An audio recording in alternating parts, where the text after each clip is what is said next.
আজ আমি আপনাদেরকে তৈরি করে দেখাবো পুরান ঢাকার অথেন্টিক তেহেরি। আর তেহেরির অরিজিনাল টেস্টটা আনার জন্য ছোটোখাটো বেশ কিছু টিপস শেয়ার করেছি আজকের ভিডিওতে। পুরান ঢাকার অথেন্টিক তেহেরিটা রান্না করার জন্য প্রথমেই এখানে আমরা একটা স্পেশাল তেহেরির মশলা তৈরি করে নিব। এজন্য এখানে ৩-৪ টুকরার মতো দারুচিনি নিয়েছি, ৭-৮টার মতো সবুজ এলাচ নিয়েছি, আস্ত গোলমরিচ নিয়েছি প্রায় ১৫-২০টার মতো, লং নিয়েছি ৬-৭টার মতো, ছোট ২ টুকরা জয়ত্রী নিয়েছি আর ছোট ১ টুকরা জয়ফল নিয়েছি। এই মশলাটার ফ্লেভারটা কিন্তু অনেক চড়া হয়, তাই এখানে একটু কম ব্যবহার করবেন। এবার এই সব মশলাগুলোকে একসাথে ভালোভাবে গুঁড়ো করে নিতে হবে।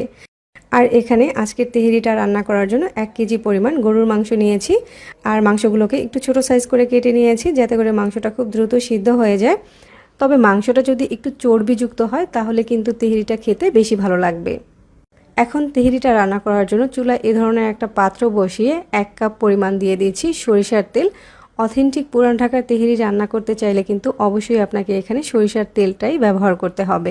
তেলটা হালকা একটু গরম করে এখানে পেঁয়াজ কুচি দিয়ে দিচ্ছি ১ কাপ পরিমাণ। এখানে পেঁয়াজটা কিন্তু আগের থেকে অনেকটাই সফট হয়ে গিয়েছে।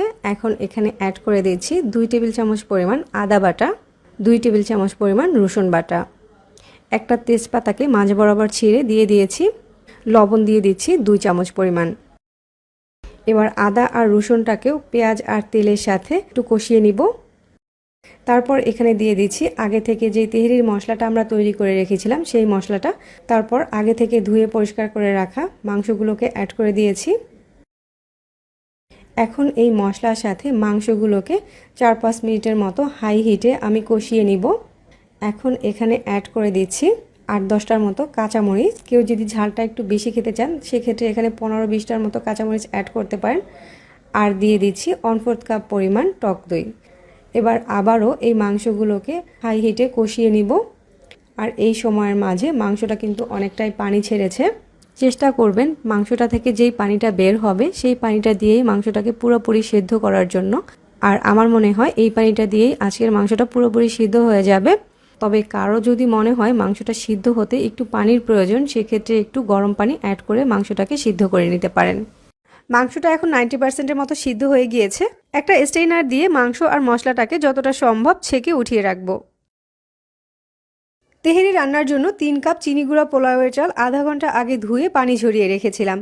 তেহেরির বেটার রেজাল্ট পেতে আমি বলবো যে কোনো প্যাকেটের চিনি গুঁড়া পোলাওয়ের চালটা ব্যবহার করতে। প্রায় ৪-৫ মিনিটের মতো তেল আর মশলার সাথে এই পোলাওয়ের চালটাকে কষিয়ে নিয়েছি। এবার এই চালটা সিদ্ধ হওয়ার জন্য এখানে ৩ কাপ পরিমাণ চালের জন্য আমি মোট ৬ কাপ পরিমাণ ফুটন্ত গরম পানি ব্যবহার করছি।